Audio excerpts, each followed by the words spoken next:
This episode of Only Moms is brought to you by Milkify, the first and only breast milk freeze-drying service in the U.S. And as a mama who breastfed for over 10 months and also had to travel all around the world while carrying my frozen milk in a bag, I wish I knew about Milkify sooner. And even if you're not a constant traveler, the holidays are coming up. So many of us are packing up the kids, traveling, and trying to keep everything together. If you're breastfeeding, that usually means lugging around your cooler and stressing about keeping your milk frozen. Milkify takes all that stress away by turning your breast milk into shelf-stable powder. No freezer, no cooler, no panic. Just safe, perfectly portioned milk that's ready when your baby is. And when I tell you it'll be a heck of a lot easier to get through TSA, I mean it. So whether you're flying cross country or just driving to grandma's house for the weekend, Milkify makes traveling during the holidays that much easier. Right now, Only Moms listeners get an exclusive discount. So head over to milkify.me and use code ONLYMOMS at checkout. That's MILKIFY.ME with code ONLYMOMS. Because moms are... I can cry and then pick myself up and be a boss ass bitch 2 seconds later. Right. What advice do you have for moms that also struggle with anxiety and depression? I had a thing for bad boys. Yeah, you had something to prove. I really did. I'm so happy you did that. What do you think is the hardest part about raising a preteen or a teenager? Okay, let's talk about co-parenting. Oh, that's a funny one. That's funny. You're being called a racist, but you're raising a biracial daughter. It was a lot. It was racist, cultural appropriator, white savior.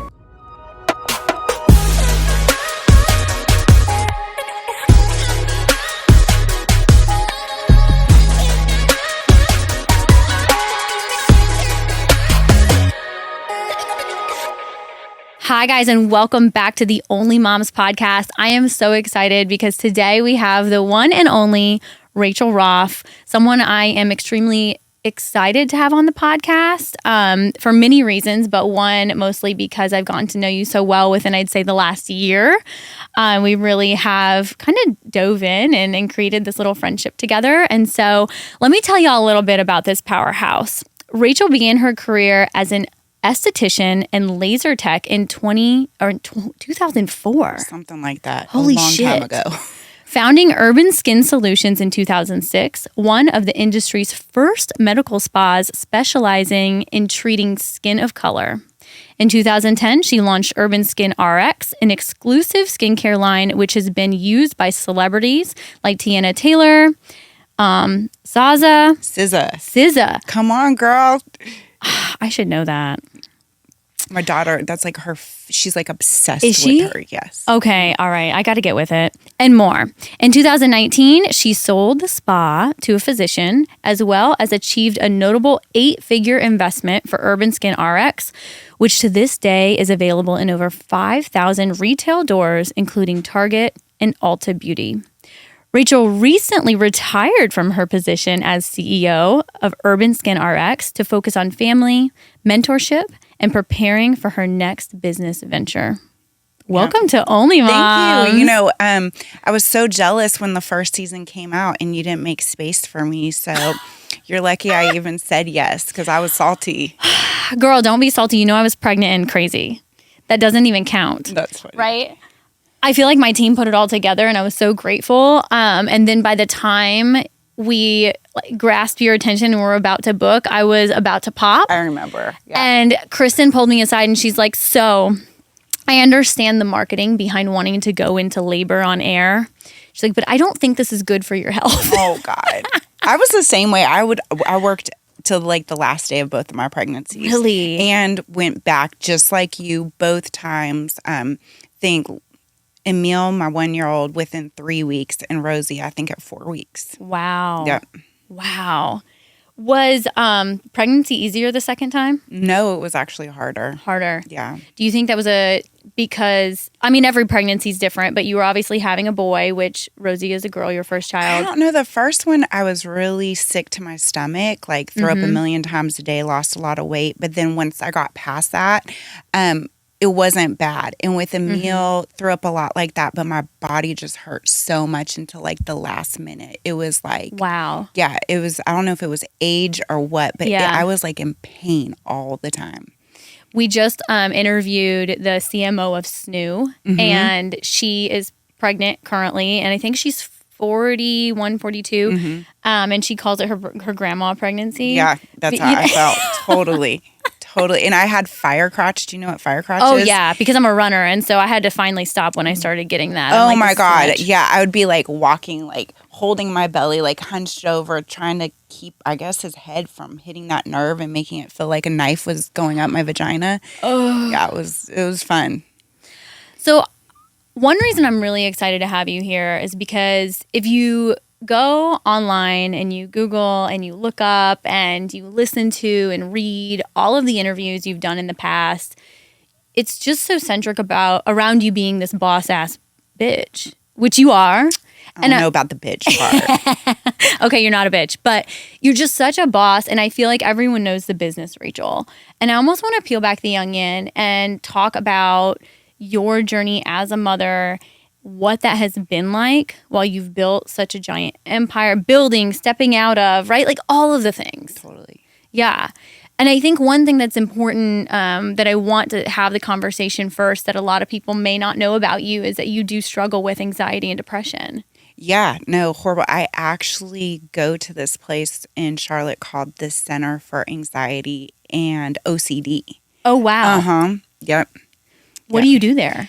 It's like a counselor that specializes more in those arenas. You would think that all counselors should, but I actually have been pretty happy going there. I mean, it just kind of like go there and blurt out all my crazy worries that I'm obsessing over, and she just kind of helps me talk me off of a ledge for the week, and then I go back next week and do it again. Okay. Yeah. What's it like parenting through anxiety and depression?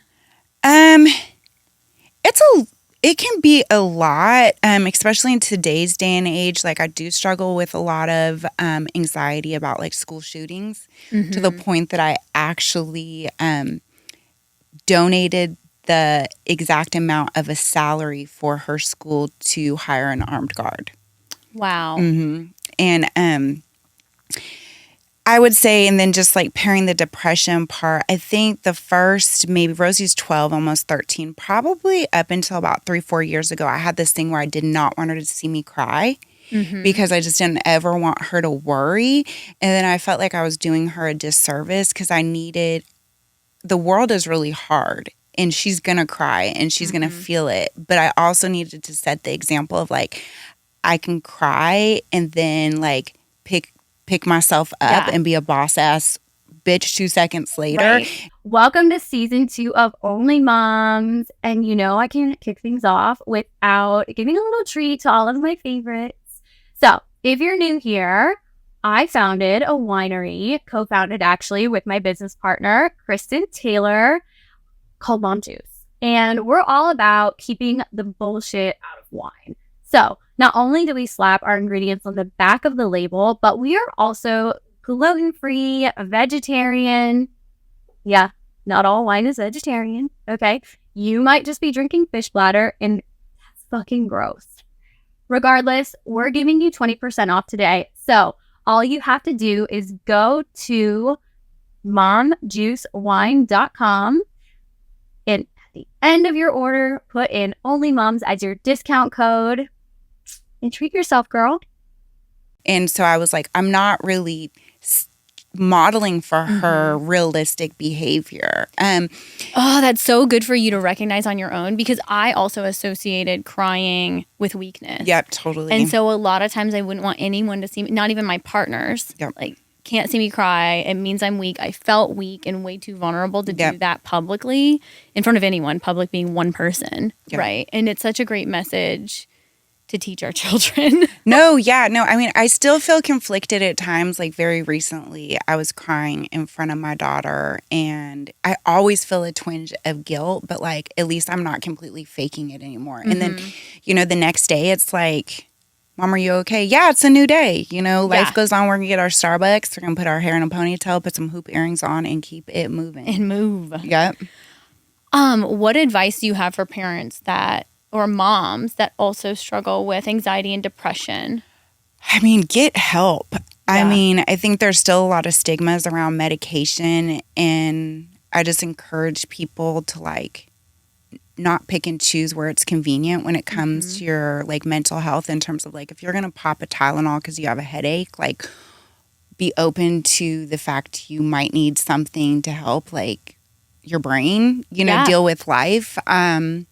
So I think that that's important. I think also just like being conscious of the effect of social media, because I do think media in general can like really blow up anxiety and even forms of depression too, just like in terms of like worrying about what's going on in the world, feeling like you're not good enough, this and that. Like it can just spin my wheels. Oh, yeah. Yeah. It spins everyone's wheels, even if you don't struggle with those things. I feel like it is another layer of pressure that we didn't, have growing up, that now we are witnessing as adults, and attempting to parent through that is really tough. Oh my God, I feel so bad for these kids. I'm very controlling about social media. Like, finally gave her a phone at 12, and I'm like, no social media, but she somehow got Pinterest and YouTube, and I decided to like just put 30-minute limits on each of those. But in terms of anything else, I won't let her do it. But I caught her FaceTiming with her best friend, and now you can like screen share easily. And so they were scrolling through, I think it was TikTok. And I was just like, I told myself, I was like, look, still it's minimizing it. Even if she's screen sharing with somebody, it's still different than her having her own account. But like, it's real, and it's part of today's day and age. Like, I don't judge other moms who let their 12-year-old have TikTok, but it's just like, for me, I don't think she's ready for that. Yeah. It's interesting because you're hitting an age where you have to pick and choose. Is this something that I continue to be this strict on? Because as they become teenagers, then they start to lie. Totally. They hide it. And it doesn't mean like your kid is a liar, but we both are moms of girls. Yeah. Teenage girls. Yeah. And I do feel like it's like there's a weird line that you dance between of like, okay, totally, I want to be your friend and I want to know about these things and I want to talk about it, but then I also want to be your mom, and like this is a hard no. Yeah, like I told her you can't have a boyfriend until you're 15 or 16. Mind you, I had none of these rules growing up. I was like bad as shit. And then I was just like listening to our conversations. Of course, all her friends have little boyfriends of the week, this and that. So I was like, you know what, Rosie, how about this? You can have a school boyfriend. You want a boyfriend at school to go on dates with to the cafeteria or the little like playground bench. Like, call them whatever you want to call them. Just know like the buck stops there. You won't be like seeing them outside of school. You can talk on the phone, because I knew if I'm like, you can't have a boyfriend, she's just gonna lie. Like, yeah, she doesn't call whoever she wants her boyfriend. And so she immediately got a boyfriend, and now she was she like, had him lined up. Oh God, ready. Lined up. Ben was lined up. And but now, it's fun. She shares things with me, and I feel like we have a good relationship, Yeah. What do you think is the hardest part about raising a preteen or a teenager? What have you guys struggled with?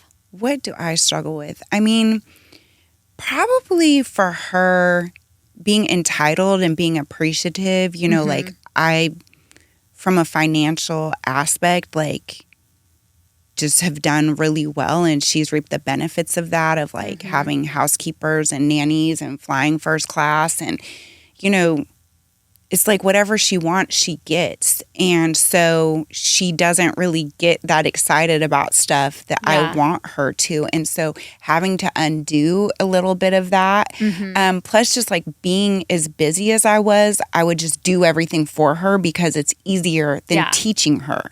And that's doing her a huge disservice too. So now that I've quit my job, there's just been like some habits that I've been working to reverse.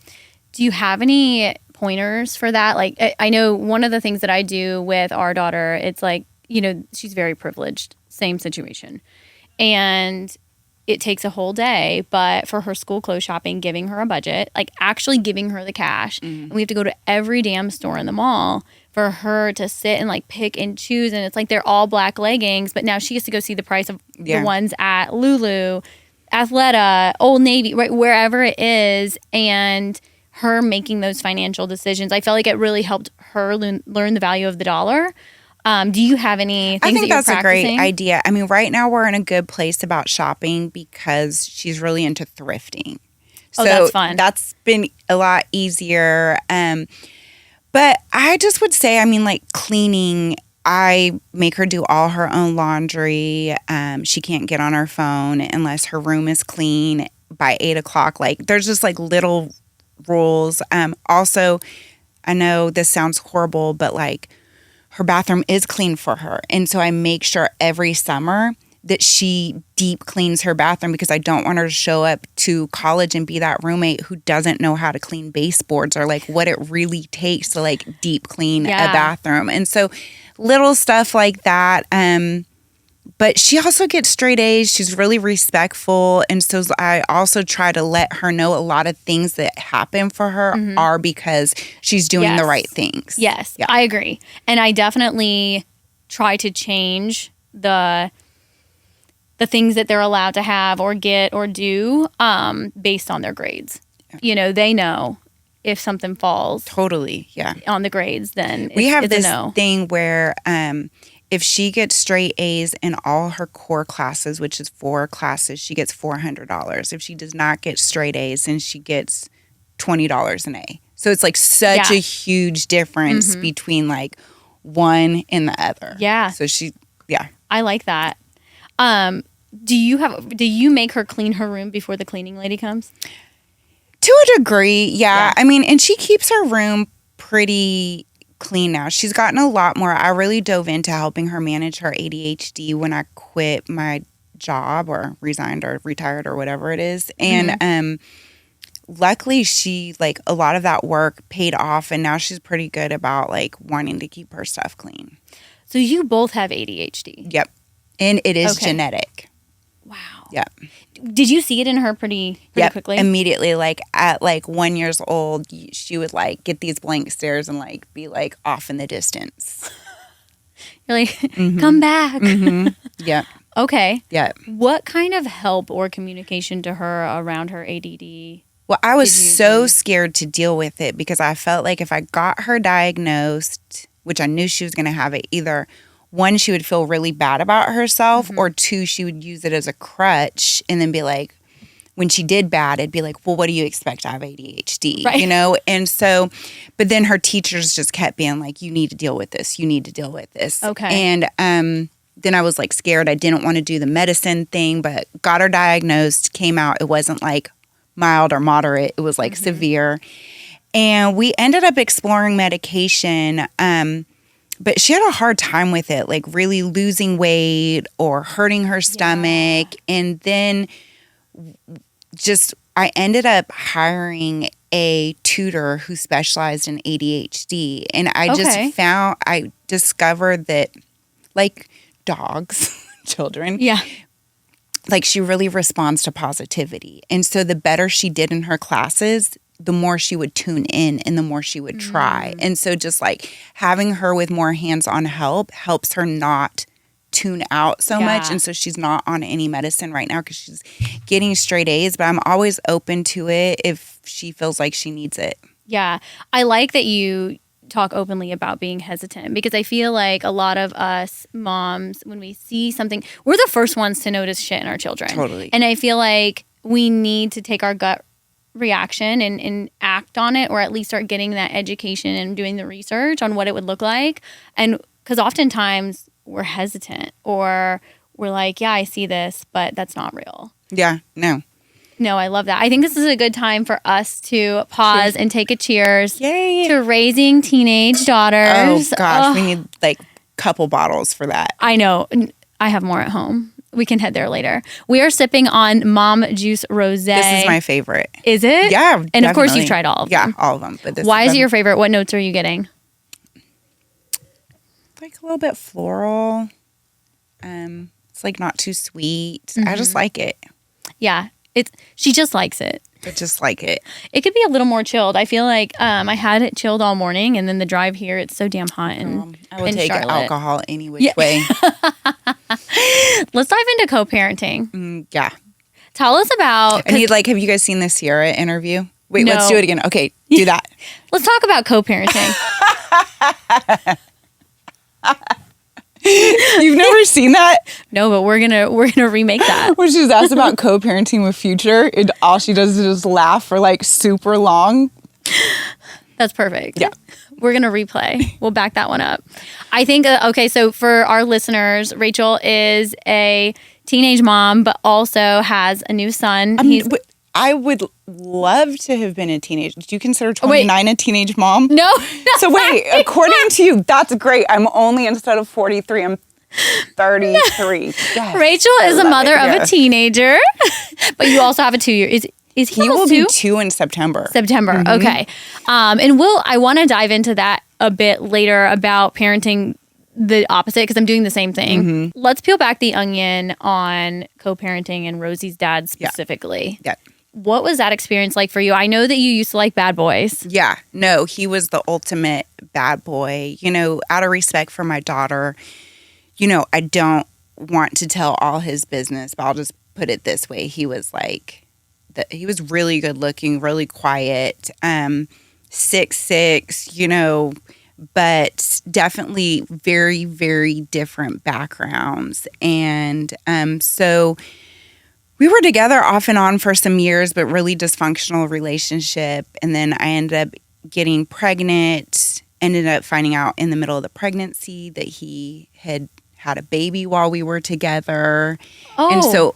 And so ultimately had her on my own. Like I took her home from the hospital by myself because it was just such a toxic situation. And trying to navigate that has been one of the most painful and hard situations in my life because it's just has not been so simple to make the decision of, you know, like I'm going to cut him out of her life completely. I'm going to take every measure to erase him, which you really can't, but I could have tried harder, or I'm going to try to co-parent. And I have really, really tried to very often at my own demise in terms of didn't date for a long time, almost like out of unhealthy dynamics with him, being intimidated and this and that. And knowing he probably wasn't going to be easy to deal with for my new partner, which that has been the case, you know what I mean? And then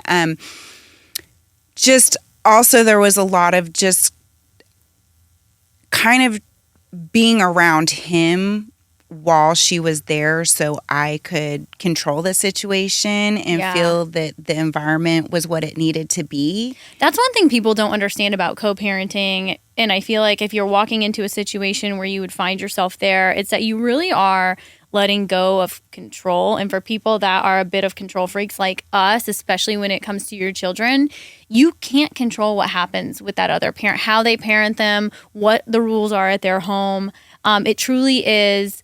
Well, I did until now, and it came, you know, I was like suffered and denied myself relationships and just was around him and his chaos and negativity because I was like, okay, I had this baby.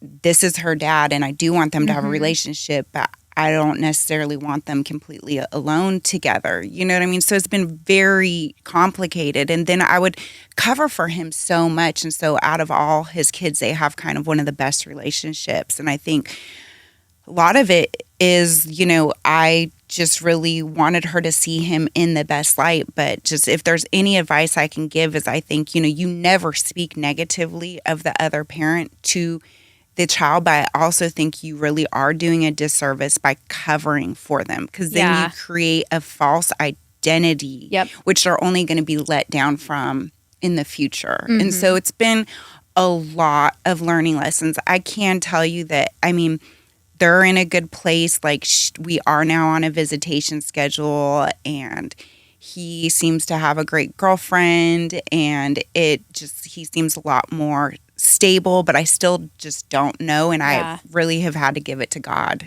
Yeah. It's interesting. My mom also was really good at not talking poorly of my father, which I told you before we started filming that I didn't meet my dad until I was 11. He had a whole nother family. And it was, right, like it was great because she wasn't putting these negative thoughts into my head. But then part of me, as I got older and I'm really going through the daddy issues, I'm like, I need someone to talk shit with. Like, Yeah. I really don't like this motherfucker right now. And you telling me that he's a good person, we were just this and that, like, that's not doing it for me. And I don't fault my mom. I think she made the right decision not to talk poorly about my dad while I was growing up. And I had to figure that out on my own. But there is like... It's a fine line. Like, so where I'm at with it now, and luckily I feel so much better because her stepfather, my husband, is such an amazing father to her, is that like when she does complain about her real dad, maybe making some selfish moves, I do tell her, I'm like, you know, I know your dad loves you. Does he love you the way you need to be loved and deserve? Maybe not. You know what I mean? Like, I think that you know the answer to that. You know what I mean? So I try to like just validate affirm her feelings while not talking shit. But it's it's so damn difficult. Inside of your heart, you're like, yeah. But I mean, do you know how much guilt and how much like forgiveness I've had to like work on bringing to myself? Like, the thing that I love the most in the whole entire world is my kids. So to bring in a parent that is not A++ makes me feel like shit. But all I can do is remind myself in a lot of things that I'm working through right now is that like I did the best that I could with who I was then and the information I had then. And it is what it is. I mean, you did really well for, you know, the situation and being able to build something for yourself while being a single mom and navigating that whole co-parenting situation. You're a beast. Well, honestly, a lot of people don't realize this because I did launch my med spa before I met him, before I became a single mom. But I became a single mom like year 3 or 4 into my med spa and before I launched my product line, which is really, you know, kind of where I got most of my success from. And it was like, I really kind of ended up with a chip on my shoulder after him. I was so tired of all these motherfucking men just doing me so dirty. Yeah. And I was like, it was a little bit like, let me show them. And then it was like, I was stuck at home every night after 8 being a single mom. And so I had nowhere to go but to be on social media, DMing every single makeup artist, hairstylist, celebrity saying, let me send you free products. So it was like, you know, it was really kind of bittersweet. Like it really fueled me to go so hard. Oh, I love that. Now we know where the fire came from. A lot of it came from, I mean, definitely like a lot of recognition for a huge disparity that really bothered me. But in terms of like, you can want to provide a solution, but only go so hard providing the solution. Yeah. Like I went a million times over because I was just like in beast mode. Like, you know, I'm going to show the freaking world. Yeah, you had something to prove. I really did. I'm so happy you did that. Thank you. Do you have any advice or tips for being present when you're so busy, overworked? Like, it's all the things, right? Building a business, single parenting. What is your advice to be present with your kids? Don't ever charge your phone at night. And then it constantly runs out of batteries throughout the day. And then you can be present because your phone is always out of battery. You're like, it was God. He said I should spend time with my kids right now. ADHD has allowed me to be a better parent. No, but I mean, like, I fall short a lot of places in terms of my phone and social media and being present. But I also really try to like fight that battle. And so like I have this rule for myself, which I've told you before, like I can be talking to anybody. And it's like the second I hit my back porch, it's like I'm about to walk in my house, I gotta go. Because I want my kids when I walk in the door to feel like they're not competing with anything. Like mommy is here to see you. Yep. You know?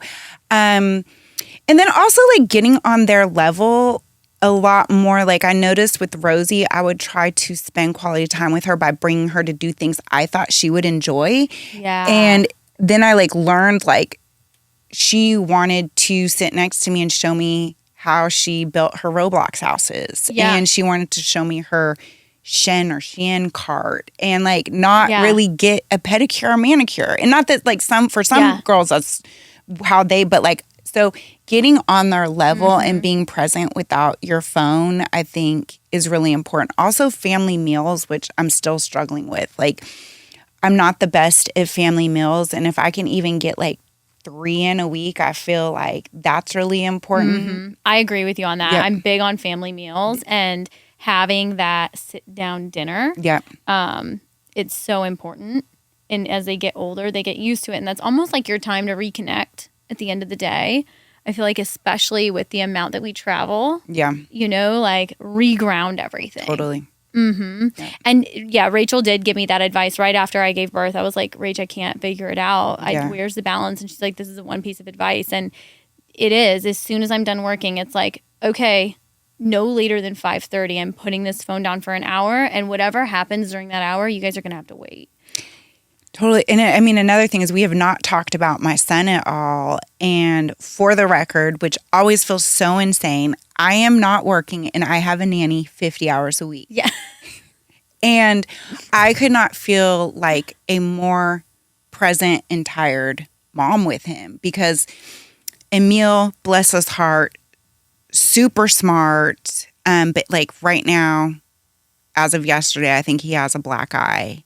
He is so rough. He is just like, he is a stereotypical wild, energetic boy times 10. Yeah. Times freaking 10. It's funny because Rachel just came back from a trip. And every time Rachel comes back from a trip, she messages me that she's no longer traveling with him. And I barely travel with him. And yeah, like, that he's not even allowed to go to the beach. Like, he is cut off.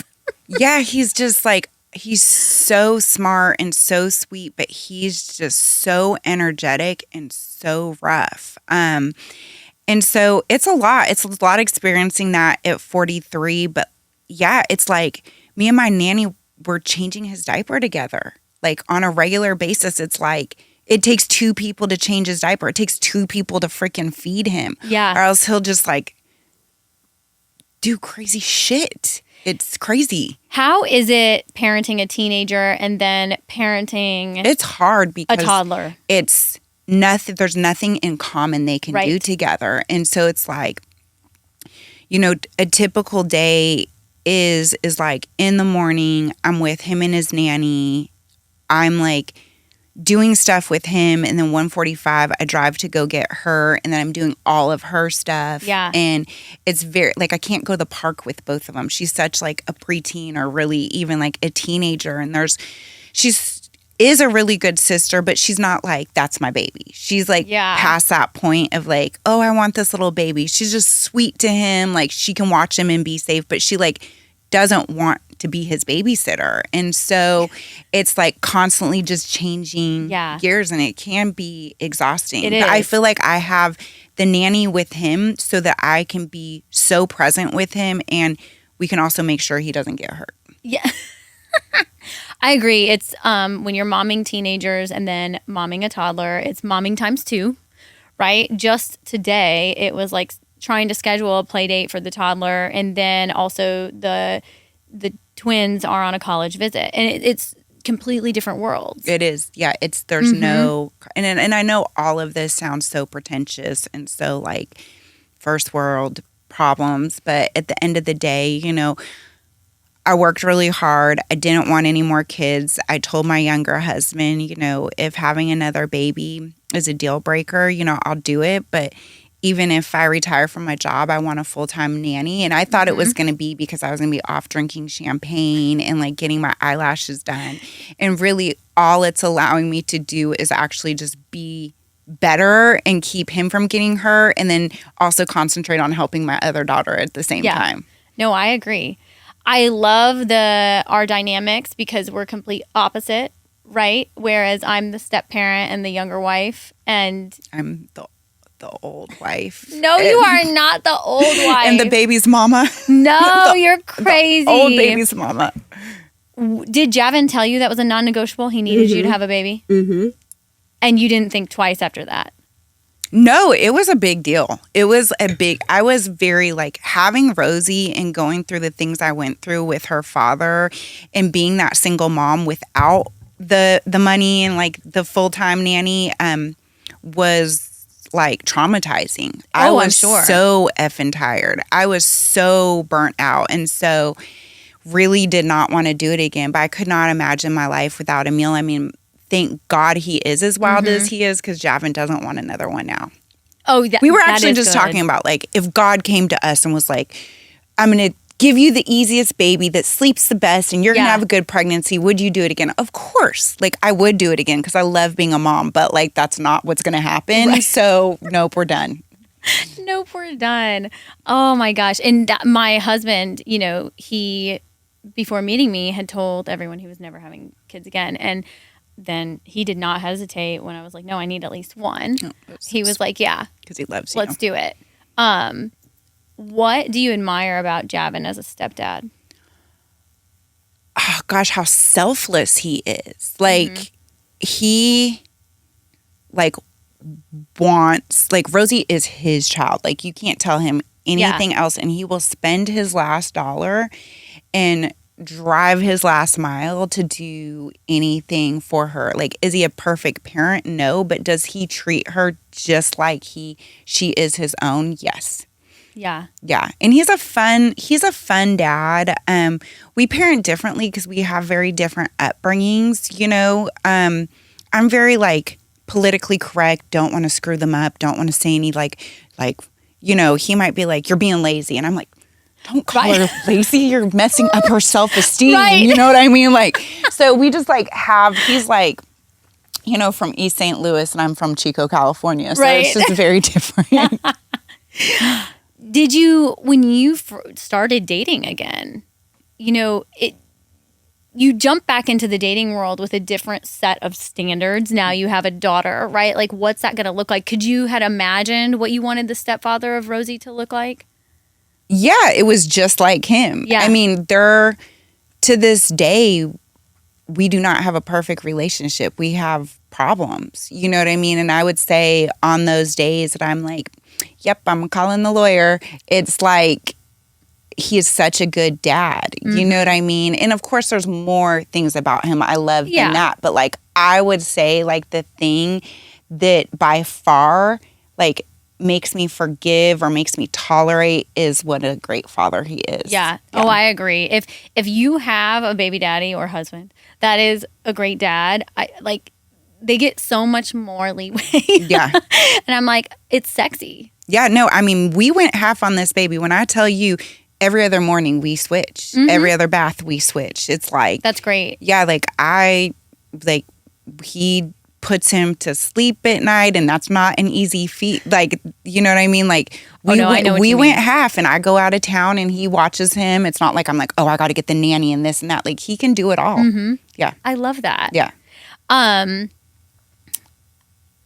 Do you feel like when you told Rosie you were pregnant, was that a conversation before? So I had wrote it to her. I had found out I was pregnant while I was planning my wedding. It was a unplanned pregnancy. And so I had made these like bridesmaid boxes, and she was my maid of honor. And so I ended up writing a card to her that was in her box saying that she was going to be a big sister. Yeah, but I was really nervous, and she handled it so well. She was disappointed that it was not a girl, but you know, she's handled everything so well. Like, even at times, like, we've been together for 5 years, and I feel like there's been times where Javin's been hard on her and, you know, really ordering her around and this and that. Yeah. And some kids will be like, Mom, like, he's irritating me, or tell him to leave me alone. Like, she takes it on the chin. There's never like, who is this guy? Or like,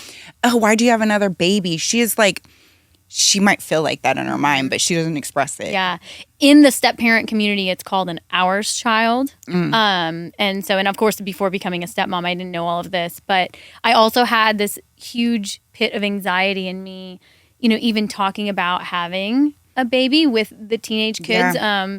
You know, and the boys wanted us to have a baby. Even before we got married, they were like, so can you have a baby? Yeah. And I was like, there's steps Yeah. that we should probably take, right? But our daughter was so against it. Was she? Very against it. Telling her she attempted to act happy because Was this because your age, or was it something else, or? one of the things, like the sentences that she said that would haunt me before us trying to get pregnant was, I don't want to live in a house with a baby. You know, and I understood that, right? It's inconvenient, it's loud, it's probably messy, it's not what you want. You're in high school trying to live your life. But I was like, I also give so much to this family. Like, this is the one thing I want. And so I wondered what Rosie's response was and how you handled it so gracefully. In our house, we're building a new home, but one of the things I hate about our house the most, her room is right next to his.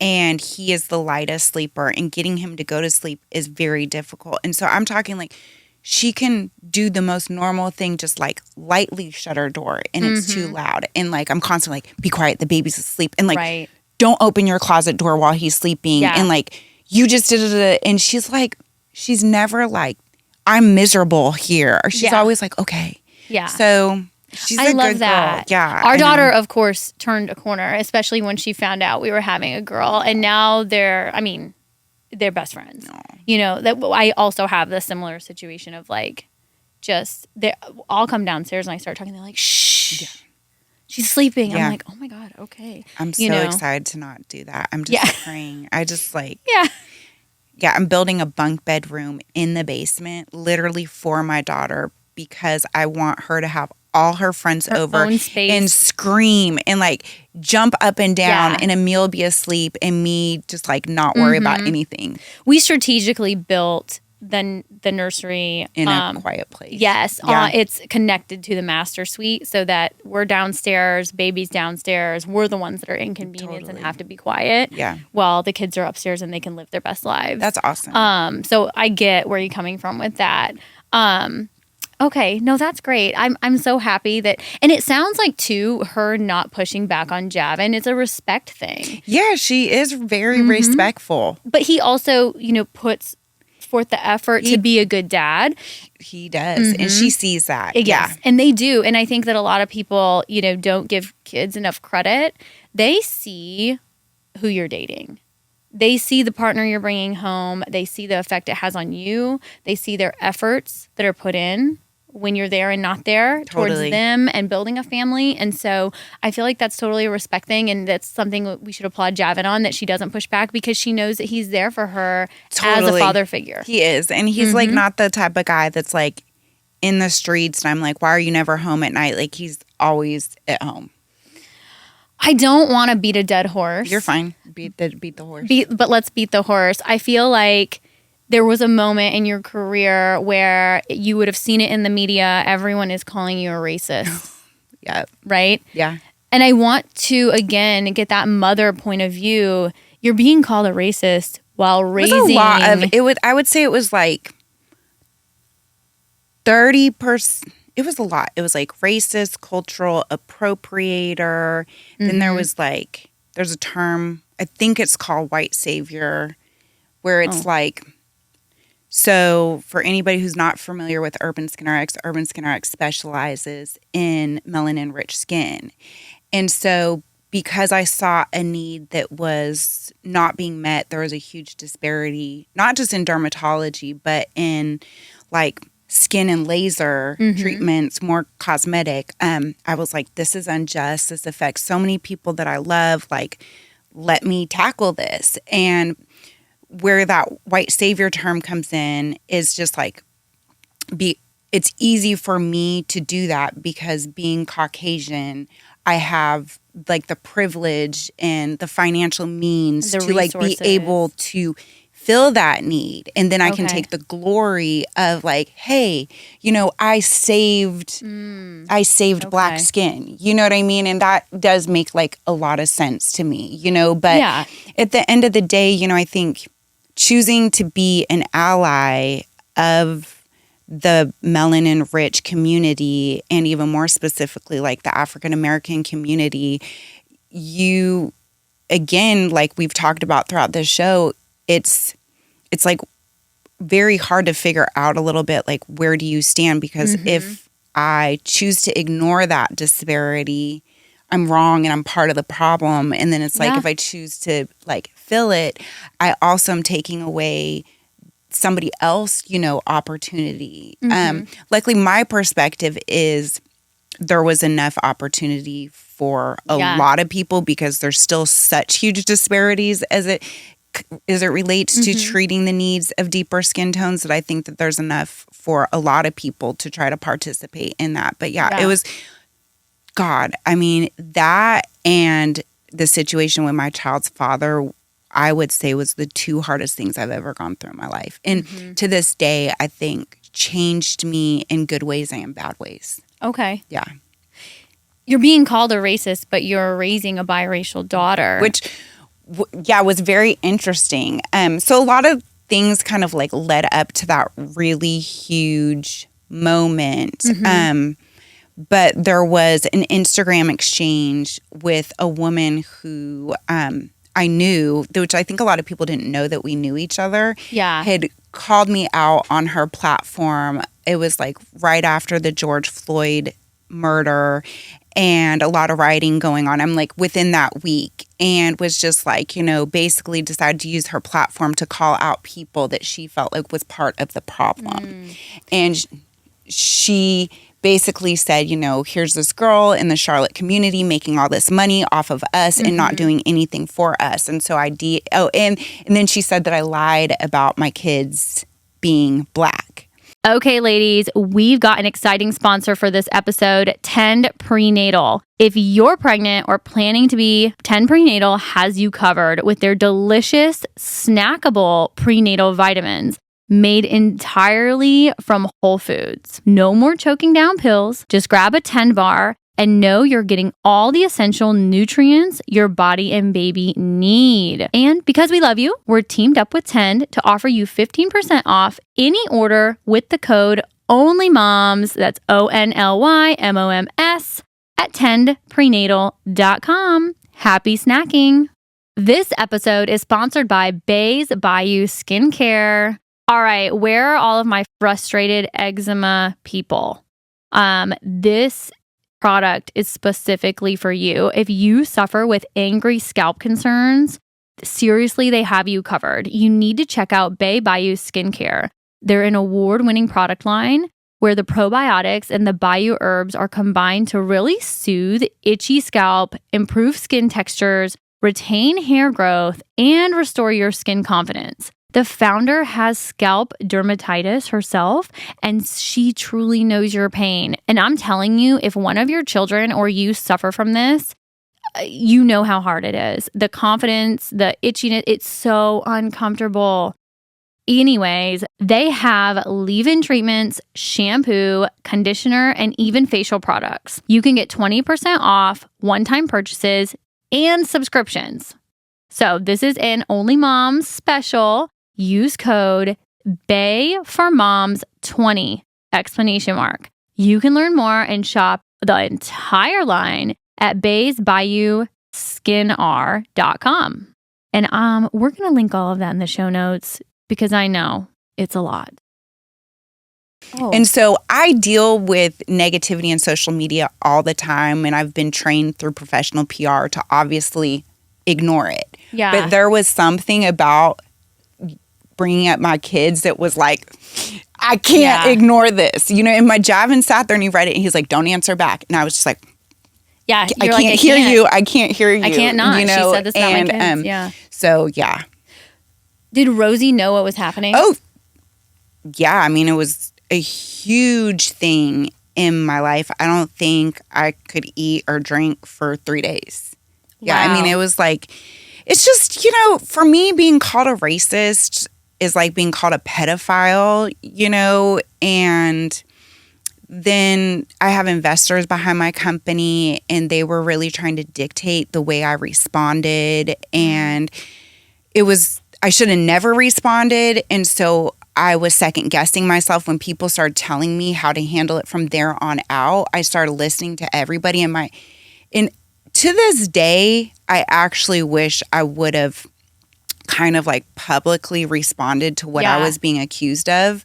But at that point, I was letting other people tell me. And it was just like, just let it go. So I never really publicly have talked about it. I was actually shocked that you didn't give a public response. I know. I will. This thing. Of course, I didn't know you well enough. This thing was like written and that was posted, you know. But there was a lot of things like, you know, it was a hot freaking mess. But what did Rosie? Did she give any insight? Yeah, she felt horrible for me. I mean, obviously, she knows that like. Probably 2/3 of my bestest friends who I consider my sisters are Black. My children are Black. I have an uncle who's Black. Like, you know, she knows that that's not me. I think she knows a lot of the kind of philanthropic things that I do for the Black community. So she felt really bad for me. Yeah. Rosie's really in tune with you. By the way, when I picked her up from volleyball that time and you were going through it in Paris, I was like, how's your mom? And she's like, man, she's going through it. Yeah. She is getting everything bad handed to her. And so it was so cute because she's like, and this and this. And I'm like, oh God, girl. All right. We have to have one final conversation, and mostly because you're so open about Ozempic and the wave of what's happening of everyone taking Ozempic and looking and living their best lives, which I applaud all the women in confidence and like support whatever makes that person confident. But raising daughters, especially teenage daughters, where they are seeing these things, you know, I wanted to talk about your experience as a mother. You've been open to getting on Ozempic yourself. Mounjaro. Mounjaro, which is a trizep. It's like, it's in that class of like diabetes weight loss shots, but it is not Ozempic. So part of the reason why I was referred to the Center for Anxiety and OCD is body dysmorphia is actually categorized in OCD, and a doctor that I was going to for antidepressants started feeling like I had mild body dysmorphia. Like, you know, it doesn't keep me from leaving the house. Like, you know, I can still walk out of the house looking like shit. Like, I'm not putting on makeup for 10 hours a day. But like, I think I'd be lying to myself if I'd said I do not have some issues there for sure. And I have tried so freaking hard to hide it from my daughter. Like, because I can just beat myself up. Like, my skin is terrible. But this, I'm ugly. I look like shit today. Like, Javin will be like, you look good. I'm like, no, I don't. Yeah. What glasses are you I using, have right? Not wanted to carry that on to her. And have I done a perfect job? No. Right. I'd say I've accomplished like 75% of the goal. And it's getting harder now that she's getting older. She does not know, I think, that I've taken Mounjaro, but it has been in our refrigerator. And she asked about a Mounjaro commercial. So Rosie Javin always tells me she's so much smarter. She probably knows, Rachel. She probably freaking does know. Yeah. You know, but I'm just trying the best that I can. But I love Mounjaro. I think it's life-changing. It has like really freed up a lot of space in my head in terms of like, I was always so concerned with this like 10, 20 pounds and just it was consuming so much of my life. It is. And it's like so many people don't understand because I had an food eating noise, disorder. That it just weight noise. It's in there and it lives there and it is, you're paying rent to it every single month. Like it's a big wedge. So I can see how that could be helpful. What if Rosie came to you someday and wanted to be on that for a weight loss reason? Would you encourage? Yeah, I think it's the best thing. Like, I think it's like all these people that have all these issues with it can kiss my ass. Like, I think it's like Tylenol. I think it's like, you know, Lexapro. I think it's an amazing solution to a problem. I mean, that's being like, she didn't just gain, like if she was displaying that she had like long issues with like eating, obesity, things like that. But I'm like, I don't know. I think it's a great drug. I don't really have a lot to say about it.